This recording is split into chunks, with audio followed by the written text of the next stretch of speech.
As the power of the political and corporate elite continue to expand and show their degeneracy through the capacity of people having information en masse at the touch of a finger, well, we see that people are starting to have a really, really distasteful look for what the entity of government actually is. And that's an incredibly strong thing when it comes to the future of a free society. Let's go ahead and jump into this Axios poll. A new poll from Axios has stated that American trust in political systems has hit an all-time low. And with that, I would argue we have a major white pill for the future of civil society. The share of Americans who say they have unfavorable views of both Democrat and Republican parties have grown in recent years from 1994 to 2023, hitting 28% in the recent days. These are rookie numbers. We're going to have to bump those up exponentially. And here's the deal. The reason trust in the political parties have decreased is because the rampancy at which people are able to observe the corruption has grown at such a scale that it is almost unbelievable thanks to the proliferation of information due to the internet. What we see is Americans' views of U.S. political system have reached new lows according to a survey that reveals near record distrust of government, disgust with both political parties, and general exhaustion over all the divisiveness has happened on both sides. Well, this is incredible. And I would argue that people should be devaluing government further and further because as this continues to happen, people will realize politics is not a serious manner of solving issues. And the only reason that people are consistently becoming so much more divisive towards each other is because the scale of government growth has grown so exponentially that it's given government the power to control and relegate so many of the different things within your life. And what that means is when your ideological opposition wields the arm of government, they have the power to control so many different facets of your life that you feel like you are living under a totalitarian regime, which is why we have seen the culture absolutely explode in this political fervor recently. Why it matters. The survey by Pew Research Centers reflect the growing distaste within the nation's politics as congressional infighting threatens a government shutdown, and the 2024 presidential race appears headed between Biden and Trump, a matchup most Americans don't want.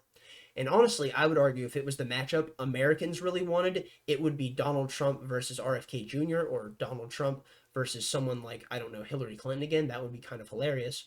Or realistically, someone like Vivek Ramaswamy versus RFK, because if people are sick of Joe Biden and they're sick of Donald Trump and they want new front runners and they want people who are more anti-establishment and they distrust government more, then these would be the obvious candidates. But the establishment does not want these people running.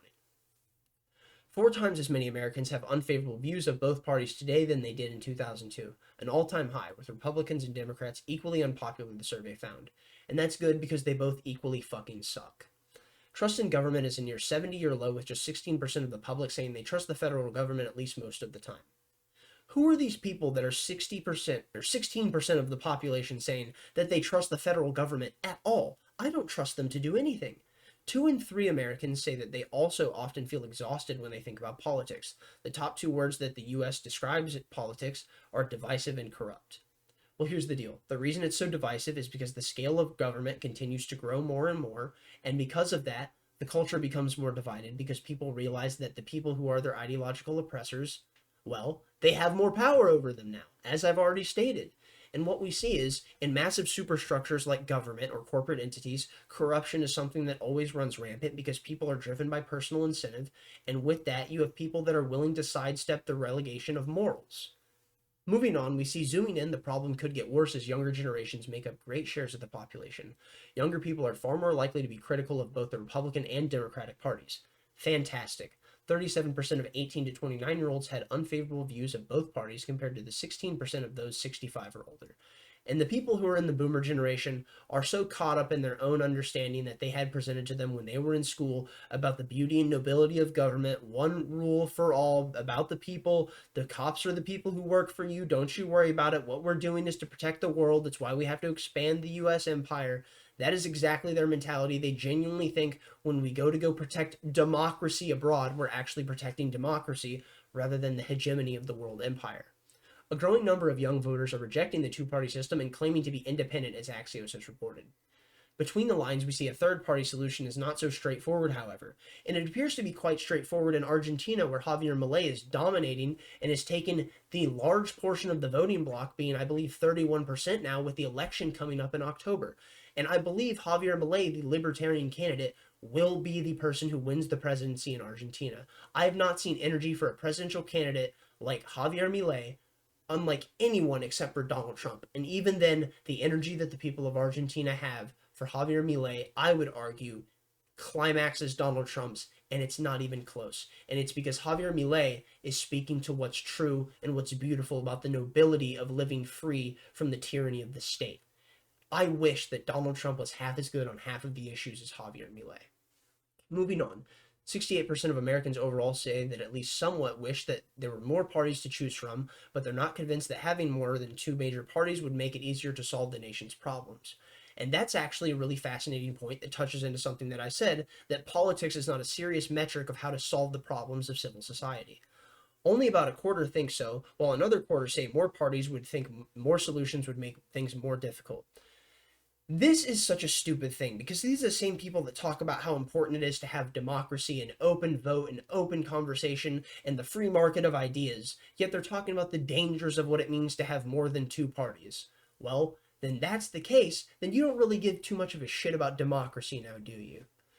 What we see, the big picture, is that there is a broad bipartisan agreement on what Americans view as the system's biggest problems. For example, 87% of Republicans and 85% of Democrats agreed with the idea that politicians in both parties are more focused on fighting each other than solving real problems. And this is absolutely true, because division has been ginned up so hard, and this is also another example of why politics is nothing more than a reality TV show for the people who are the elite class. Well, it turns out you should stop supporting them because they're nothing more than people who are interested in fighting each other than fighting for the values that serve you best as a citizen.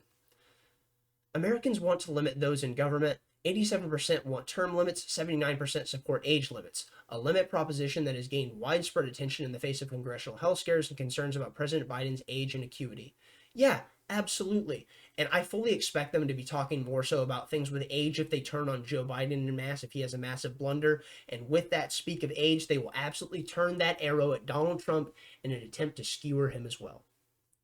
Democrats were about twice as likely as Republicans to say the federal government does more for ordinary Americans than people give it credit for. Yeah, shocker. I'm not surprised about that at all. The description of the federal government had the largest partisan gap on the list. And yeah, I bet so, because there's such a disparate perspective on what the federal government does, because so many people don't really understand the machinations of what government truly does. Americans have become deeply cynical of those who run for office, the survey found. And that's good. That's a distrust in politicians, and that means people will be disrespecting political elites, which is exactly what we need. People to be disrespecting the government. When asked to use their own words to describe the biggest problem with the political system, Americans' most common answer involved politicians. And that's absolutely true, because as I said in the beginning, politicians are nothing more than useless parasites that operate as leeches on the back of civil society. And you wonder why people don't trust the government, and let's go ahead and just throw this into the idea of why right-wingers might not trust the government. There was an article after the 2020 election called The Secret History of the Shadow Campaign That Saved the 2020 Election. I'm going to go ahead and link this in the description below. I will not be reading it because it is incredibly long. If you would like to go through it, I would highly recommend it, because it's really fascinating to see the fact of them basically rubbing it in the face of so many people that believe that the 2020 election was stolen from them. I'm going to leave it there. Thank you for watching if you got this far. I really appreciate it. Go ahead, give it a thumbs up if you liked it, a thumbs down if you didn't. Tell me where I'm wrong in the comment section down below. Make sure you disrespect the government and politicians at every single turn. Stay lovely, stay great. Peace out.